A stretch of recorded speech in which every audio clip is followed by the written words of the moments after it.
is this week's vlog. This is how to get stuff done even when you feel like non-expletive here. Poop. Even when you feel like poop. The reason that this is important to me is because I have anxiety and depression, and it means that some days I wake up and just no. Very quick history. When I was a teenager, my anxiety and depression was extreme. That's a whole other video that will probably never be filmed, because let's not go there. I had CBT when I was a teenager, made things much better.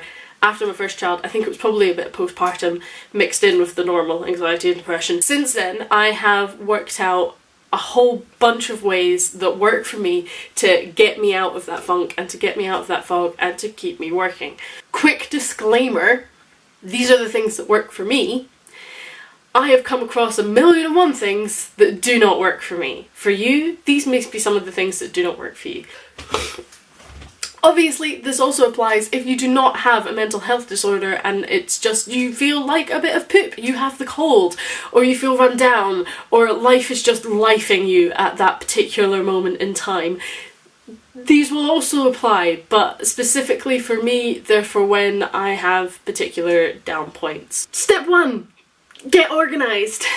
I don't know if this is just me, I'm sure there's probably plenty of other people like me out there who need this and maybe don't know it yet, because I used to be one of the people which didn't think I was like this, but I am. I need to be organised and I need to have structure. On the days where I'm just starting to slip, starting to feel a little bit poop, starting to feel a little bit stressed with everything, a little bit overwhelmed, anxiety's bringing up, everything like that. First of all, I make a list of priorities. So if I have a deadline, if I have things that need to get done for specific dates, that's the list that I'll do first. I'll write down these things need to get done by these dates. This is the time that I have. And then I can split them up into different segments. So say I have until Friday. It's Monday. I have until Friday to make a dress. That's really easy to write down, but it's a lot harder to actually just complete. There's 1,000,001 steps in there, so a lot of the times I think about the lists as mind maps.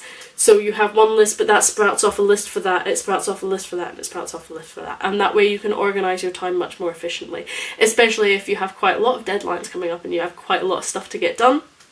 You can break it up into bite-sized, manageable chunks, and you know when you need to get each done by. And that can really help, because it means that you know, hey, I've actually got more time than I thought I had. Maybe I can just relax today and take some time for me. Or it means, damn, I better kick my butt into gear or this won't happen, because today I definitely need to do this, because I won't be able to do it for the rest of the week, or whatever. That's when stuff is already feeling bad.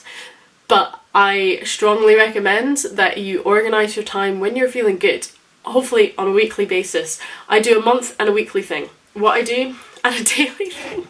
I'm so organised. And yet I'm so disorganised at the same time. It's a wonderful mix. I have print-out monthly sheets that I found online somewhere for free. I would link you down below, but, you know, I'm not entirely sure where they are. You know, I'll find them and I'll link them down below. It's only fair. I have, yeah, they're monthly sheets, they're little print-outs.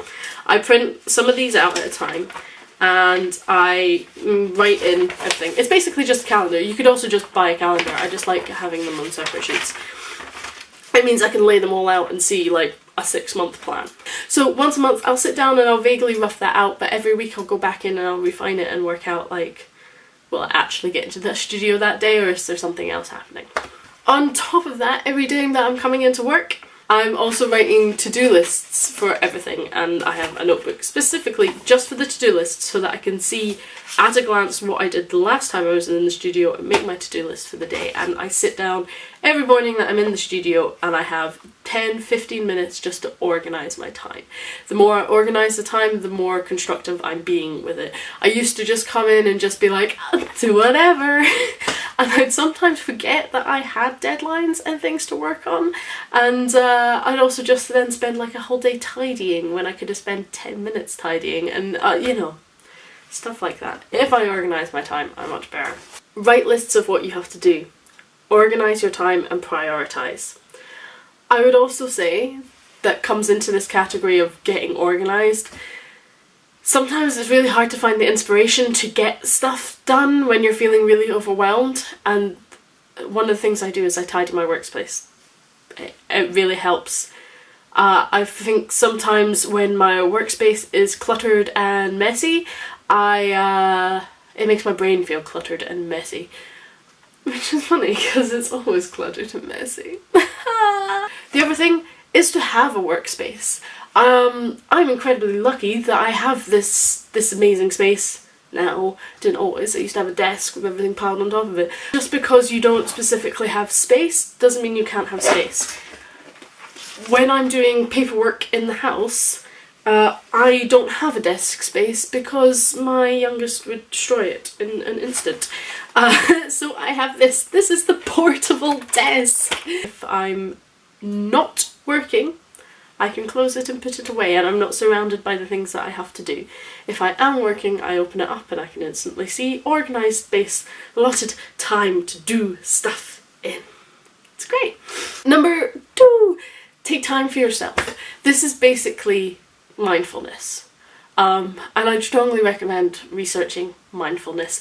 I had a therapist once tell me that mindfulness only works if you practice it when you're feeling healthy as well. And it's one of those things you need to practice daily, if you can, so that it's already set up for when you're feeling rotten. Some good general mindfulness things. Reading, making art for fun instead of for work, showering, meeting friends, having good food, going for a walk, especially going outside. It's always great. I have some people who swear by meditation. I'm trying to work that into a kind of weekly thing of spending 10 minutes or something a week trying to meditate. But it's much easier to do when you're not feeling like poop. When you're feeling like poop, it just gives more space for negative thoughts, I think. I think when you're feeling like poop, you should just make yourself as busy as possible and then you can't think things. Yeah, if you're scheduling time, plan time for yourself. Daily. Hopefully. And it's one of those things of when you're feeling like poop, it's quite hard to be like, I have all this stuff to do, but I'm not going to do it because I'm going to take time for myself. That, especially with anxiety, that just, it's like opposing factors. But it works. Number 3 is to take small steps. I have a saying that I'm sure I saw in an inspirational poster somewhere. If you are going to travel a mile, you will still reach your destination whether you walk, run or crawl. So, you know, it would be great to be the sort of person who can just run a mile, metaphorically speaking, and get to your destination with no hang-ups. But who does that? You'll still get there. Even if you take the tiniest steps, you will still eventually get there, and you will still have got one step closer than you were the day before. So sometimes if I physically can't feel like I can do anything, I watch YouTube videos, hey, on either things to motivate me to do stuff, or I watch tutorials on things, go and research things, have fun doing it, fall back in love with the reasons that you're doing something. Get one step closer. I mean, literally, if you're making, I'm putting this in sewing terms, if you're making a dress, if you sew one seam, you're still one seam closer to finishing that dress. You know, get there eventually. It'll be fine.